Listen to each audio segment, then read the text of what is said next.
I might break his ribs in the first 2 rounds, so I don't know. We're going to see. Welcome back, fight fans.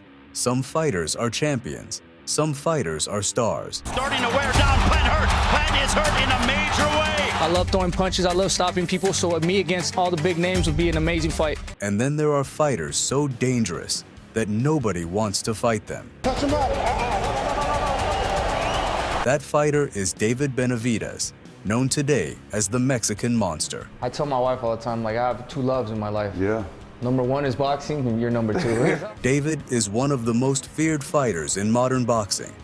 A man with relentless volume, crushing power, and a style built to break elite champions. But his journey to get to the top wasn't easy. This is the life story of David Benavidez. From a childhood inside the gym, to historic titles, devastating mistakes, redemption, and becoming the most avoided man in the sport. You gotta say, shut the f up and quit interrupting. Okay, finish. Go ahead, finish. Go ahead. David Benavidez was born on December 17, 1996, in Phoenix, Arizona. And from a young age, he knew he was destined for boxing. His dad was a boxer and one of the best trainers. I used to run miles at 3 years old, and I'm thinking in my head, like, what type of crazy person make their 3-year-old son run outside at 4 in the morning? I want to thank you for making me the man I am today, because you made me. And his older brothers were boxers, and his brother was one of the best amateur fighters of all time. Oh, this is David, my other son, David Benavidez. He's been training since he was 2 years old. As a matter of fact, he fought 2 fights, exhibition fights, when he was 3 years old. So he's been training. Naturally, David was inspired and wanted to chase the same glory. But by the time he was a teenager, he realized amateur boxing wasn't for him. He was disengaged and didn't step in the ring for a whole year. Why do you love boxing so much? I've just been doing it for a really long time, and it's not like he gets hit. He was overweight and not disciplined. His father and older brother had to talk him into getting back boxing. And I sparred him, and we had such a great sparring session that he had me coming back for like 5 years. The best punch you put on you, David, left hook to the body. At just 16 years old, David Benavidez made one of the boldest decisions in modern boxing. He turned professional. No Olympics, no safety net, no backup plan. Critics said he was too young, too raw, too immature. He doesn't give a who he fights, he doesn't give a who he... But inside the ring, David erased all doubt. Gennady Golovkin, that's a guy that we just saw on HBO and the whole world were like taken back by, wow, this guy's pretty good. David debuted at middleweight, and his first opponent was Erasmo Moreno in Puerto Peñasco, Mexico, when David was just 16 years old, and the fight didn't last 2 minutes.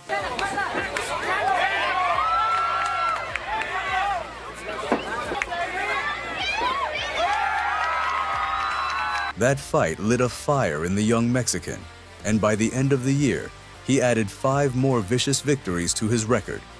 By early 2014, he started getting better competition, and after going 11-0, he was matched up against a solid opponent in Felipe Romero, who had a respectable 19-9 record. Now David, a tall, fat, lanky kid, didn't look like your typical knockout artist, but his punches told a different story. A few clean body shots and sharp right hooks were all it took. He rocked Felipe and flattened him with a brutal knockout.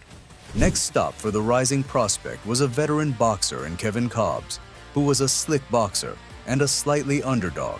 But once the fight started, David was on a mission. He was stalking Kevin with vicious body shots and right hooks. And in the second round, David was beating him so bad, the ref had to stop the fight. After that easy win, David was right back in the gym. And in April, he was right back in the ring against a solid Philip Jackson, who was 16-2 and stepped in on a short notice. David immediately started using his favorite combination, left hook upstairs, followed by a nasty hook to the body. But Phillips was a solid fighter and was able to survive the round. But in the second round, David was still pressing forward, throwing heavy punches, and with less than a minute left in the second round, David's left hook and right hand knock out Phillips. Bending down, takes another right hand left hook. By 2017, the super middleweight division was wide open. Over David's next 4 fights, he would knock out every single opponent and enter the top 10 in the WBC rankings. And with entering the top 10 came an opportunity of a lifetime. At just 20 years old, David would face Ronald Gavril for the WBC super middleweight vacant title.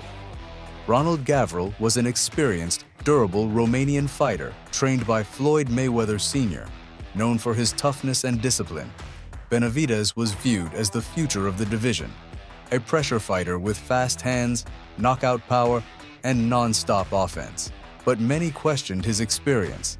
At just 20 years old, could he handle championship rounds? Could he stay composed under pressure?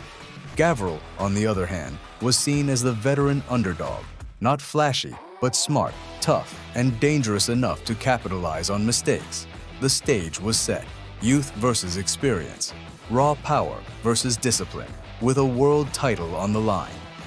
From the opening bell, David came out aggressive. He pressed forward, throwing fast combinations, backing Gavril up, and controlling the pace early. David looked confident, sharp, and powerful, landing clean shots and winning many of the early rounds.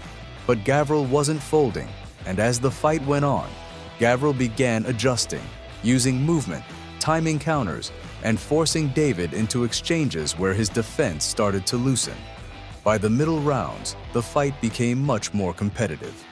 David was still landing more punches, but Gavril was landing cleaner, harder shots, and he was pushing the young fighter into deep waters. Then came the moment that shocked everyone. In the 12th and final round, Ronald Gavril landed a clean right hand that dropped David Benavidez to the canvas. The crowd erupted. A 20-year-old prospect, fighting for his first world title, was on the floor in the final round. Benavidez got up and finished the rest of the round, but that knockdown changed everything. Suddenly, the outcome was uncertain. Many believed Gavril had done enough to win. When the judges' scorecards were read, the results stunned the boxing world.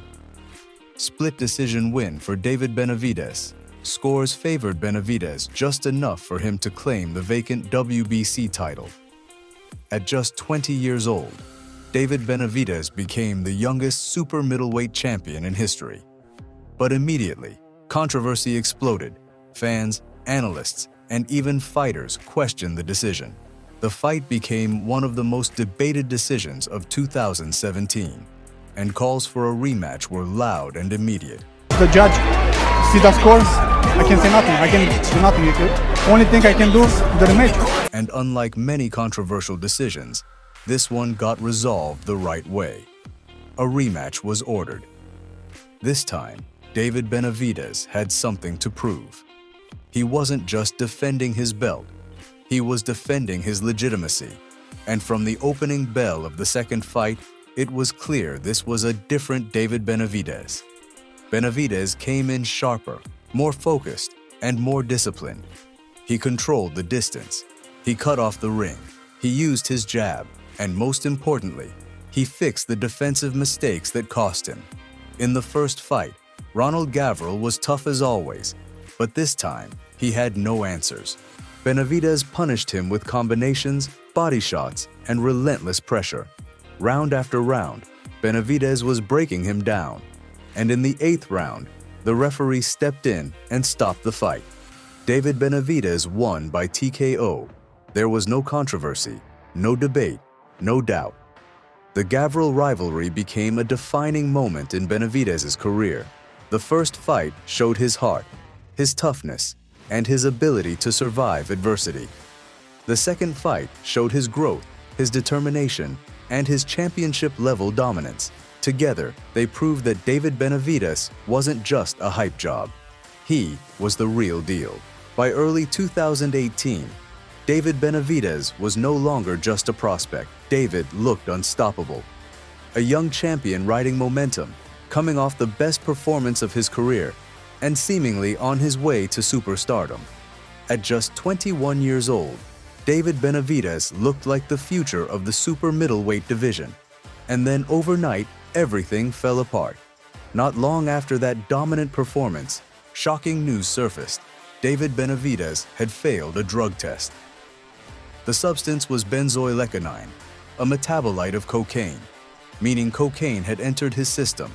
The reaction was immediate. Fans were stunned, critics were ruthless, and the boxing world turned its attention from Benavidez's talent to his discipline. This wasn't a performance-enhancing drug, but under WBC and boxing regulations, any banned substance violation is treated seriously, regardless of intent, and the consequences were severe. As a result of the failed drug test, the WBC made its decision. David Benavidez was stripped of his WBC super middleweight world title, and just like that, the belt was gone. A young champion at the height of his momentum lost everything due to a mistake outside the ring. Benavidez admitted his mistake and took responsibility, acknowledging that his lack of discipline had cost him dearly. But in boxing, apologies don't restore belts. Only actions do. This moment became a turning point. David was forced to confront a hard truth. Talent alone isn't enough. At the elite level, discipline, professionalism, and focus matter just as much as power and skill. Instead of spiraling, Benavidez regrouped. He rededicated himself to training. He cleaned up his lifestyle, and he made it clear he was determined to earn everything back the hard way. David went hunting for his next victim, and entered was Leon Love, a solid fighter with a 24-2 record who was known for his slick style, a style that was known for movement and counterpunching, a style that many said was David kryptonite. David planned to end him, and end him early, but to Love's credit, he came to fight, landing a few clean shots in the first round, but in round 2, he got caught with a right hook and the fight was over.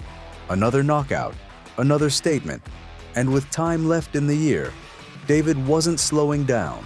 He would get a second opportunity at another world title in September against Anthony Durrell, a former world champion and one of the best fighters at the super middleweight division, with the winner positioned as the mandatory challenger to Canelo Alvarez. From the opening bell, the difference in intensity was obvious.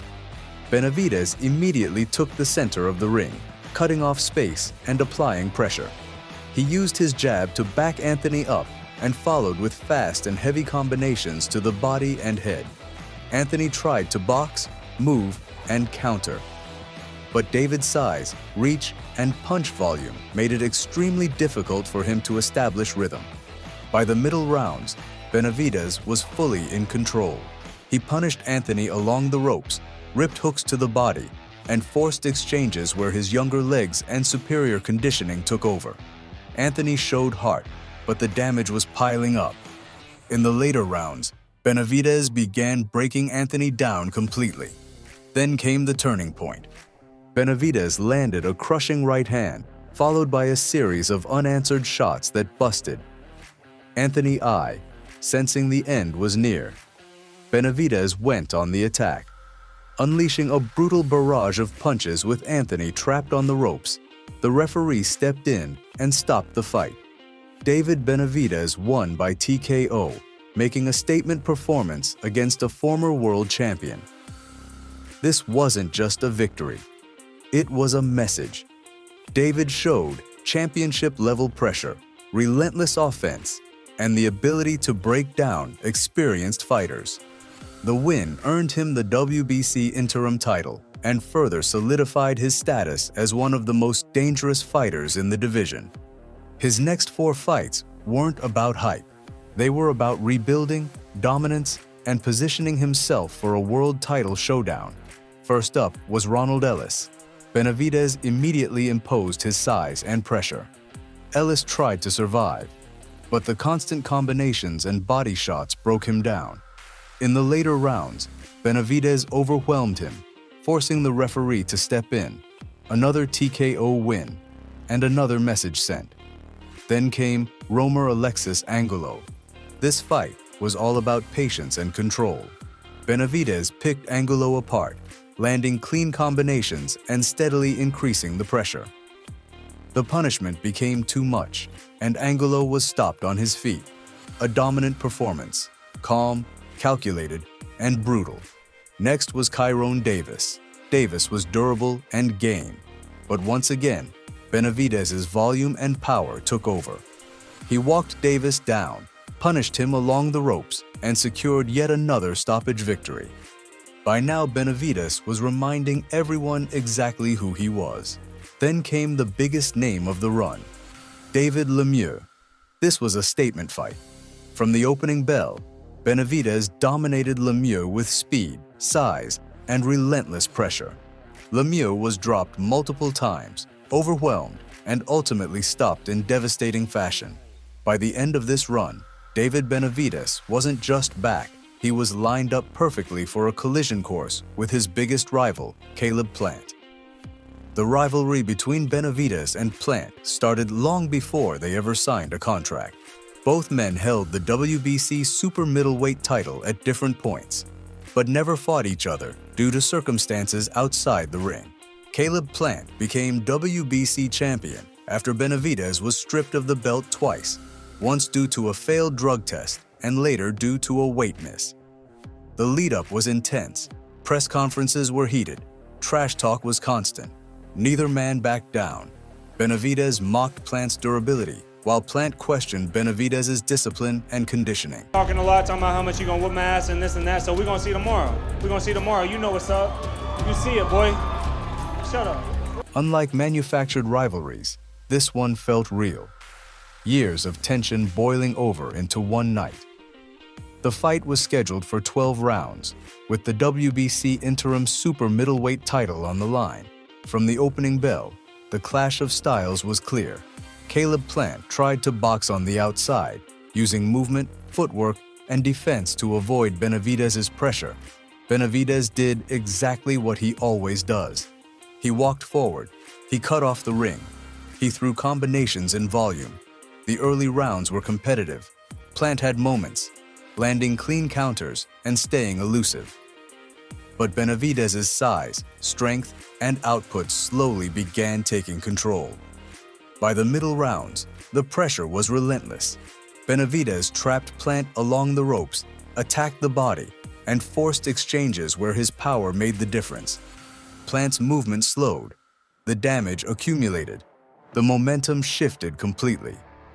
As the fight entered the championship rounds, Benavidez took over. In the later rounds, he hurt Plant badly. Plant showed heart and toughness, but he was overwhelmed.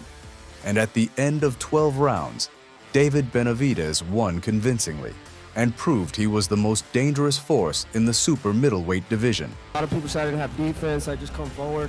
Yeah, I do come forward, but I have a lot of defense. I have a lot of tricks on my sleeve too, and I think I showed it that I'm a monster. But instead of slowing down, Benavidez immediately turned his attention to another undefeated name, a slick southpaw, a two-division world champion, and one of the most avoided fighters in boxing in Demetrius Andrade. The pre-fight narrative centered around styles. Could Andrade's movement and boxing IQ neutralize Benavidez's pressure? Or would Benavidez's size, strength, and volume overwhelm Andrade the same way it had so many others? Many believed Andrade's speed and southpaw stance would create problems early, but questions lingered about how he would handle Benavidez off the ring and attacking the body. Andrade had moments early, using movement and landing quick counters, but the difference in size and power became clear. Benavidez trapped Andrade against the ropes, unloading heavy combinations and forcing him into exchanges he didn't want, round after round. His output dropped, and his corner began to show concern. By the 6th round, Andrade was taking sustained punishment. Benavidez was landing at will, body shots, uppercuts, and looping hooks. It wasn't just about winning. It was about dominance. For years, there was one fight boxing fans kept asking for: David Benavidez versus Canelo Alvarez. Canelo was entering his mid-30s, with over 60 professional fights and countless championship rounds.